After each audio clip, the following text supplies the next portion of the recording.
Fala, terráqueos! Tudo bem com vocês? Muito bom estar aqui mais uma vez nesse vídeo para podermos estudar um pouco mais a Palavra de Deus. Meu nome é Josué, sou presbítero na Primeira Igreja Presbiteriana de Suzano.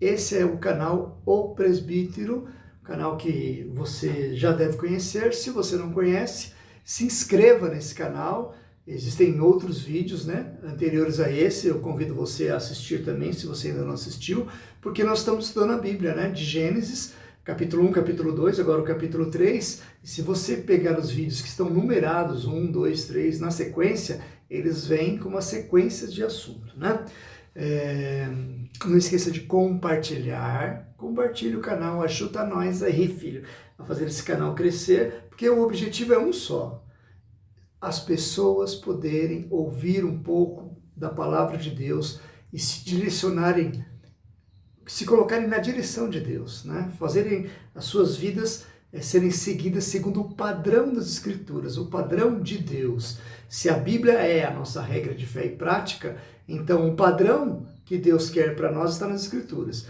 É claro que cada vez são menos pessoas acreditando nisso, são pessoas importantes, por aí dizendo que as escrituras não valem nada, que elas precisam de uma atualização, que você não pode tratar a escritura com a vontade de Deus hoje.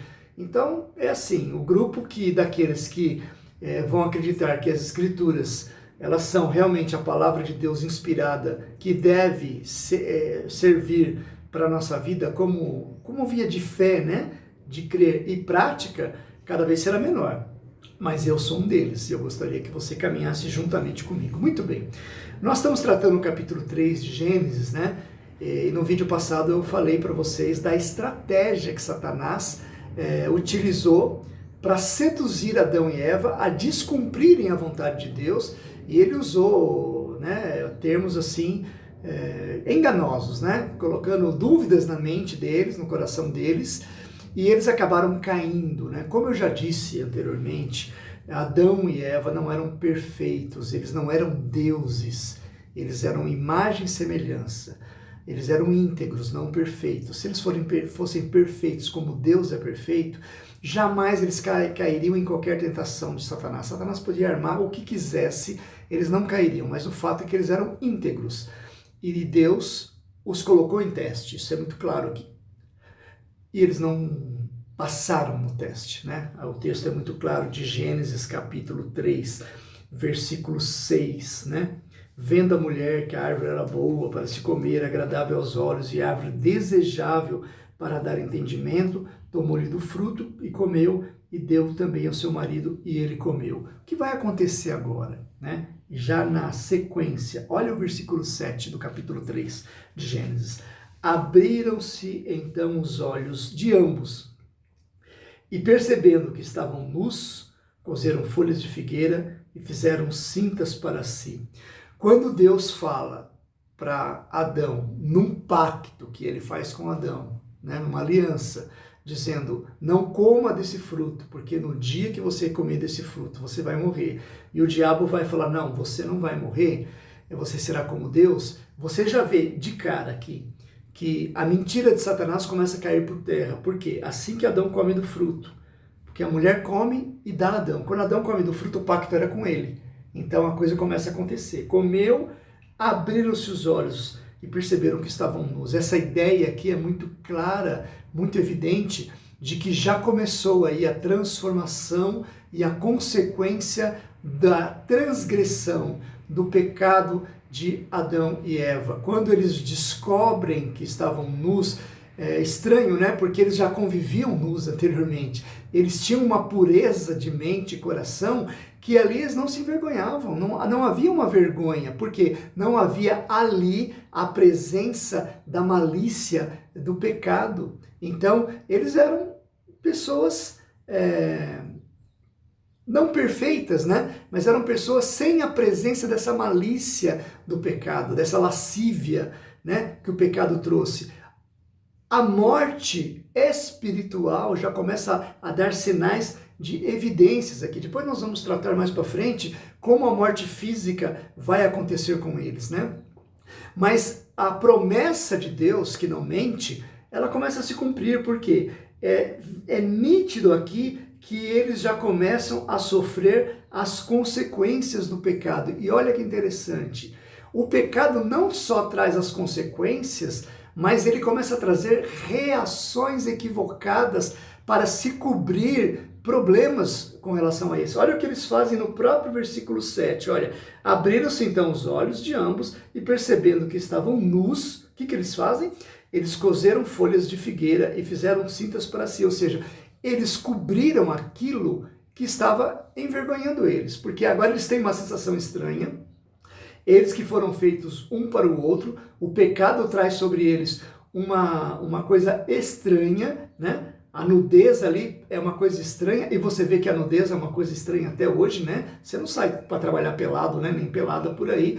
A nudez, ela não é algo comum. Você não se sente bem estando nu na frente de outras pessoas, ou não deveria se sentir, a maioria não se sente, né?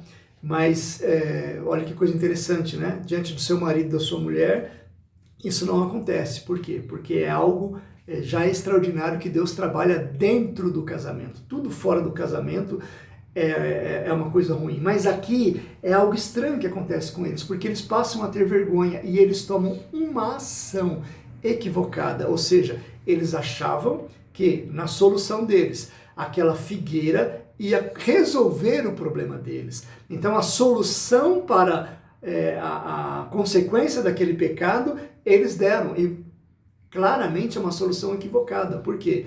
Porque aquela figueira, uma vez que ela foi cortada do pé, ela secaria em pouco tempo. Então eles resolveram o problema paliativo, né? Eles deram uma solução paliativa, mas eles iam ter que ficar cozendo figueiras o resto da vida, né? Por quê? Porque elas iam se secar fora do pé e aquilo ia acabar acontecendo várias vezes. Nós vamos ver posteriormente que Deus vai dar uma solução definitiva para aquele problema deles ali, né? Nós vamos ver isso mais para frente. Mas o que é interessante aqui que o pecado vai trazer consequências. Olha agora o versículo 8. Quando ouviram a voz do Senhor, Deus, que andava no jardim pela viração do dia, olha a consequência do pecado. Esconderam-se da presença do Senhor Deus, o homem e sua mulher, por entre as árvores do jardim. Primeiro, eles têm uma reação estranha com relação a eles mesmos. Então, eles começam a perceber que alguma coisa estava errada mesmo. Segundo, aquela comunhão que eles tinham com Deus anteriormente já está estragada, já está com problemas, porque ouvindo a voz do Senhor Deus, eles se escondem. É o que o pecado faz na vida do homem, faz o homem se esconder de Deus. Olha a reação, né? Por quê? Porque já havia neles ali a certeza, principalmente em Adão, com quem Deus fez o pacto, e com Eva por consequência, porque sabia desse pacto, que eles haviam errado, porque Deus falou para ele, Adão, não coma dessa árvore, porque no dia que você comer, você vai morrer. E o que ele faz? Ele come. Então ele já sabe que aquilo é uma consequência daquilo que ele tinha feito de errado. E o que vai acontecer então? Agora ele vai se esconder de Deus, como se ele pudesse fazer isso, né? Ele tenta se esconder, é outra reação do pecado, né? Primeira, ele tenta dar uma solução paliativa para o pecado, e nós vamos ver mais à frente que o pecado não tem soluções paliativas.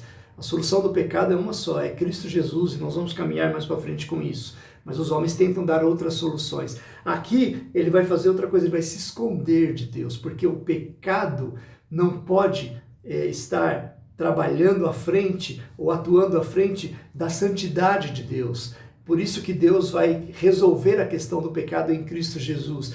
O pecado faz você se afastar de Deus. Então as pessoas se escondem de Deus para cobrir os seus pecados, para cobrir as suas vergonhas, consequências desse pecado. Isso aconteceu lá e acontece até os dias de hoje, porque as pessoas que preferem estar desobedecendo a Deus. Por que é o pecado? O pecado é uma transgressão à vontade de Deus. As pessoas que preferem pecar, o que elas fazem?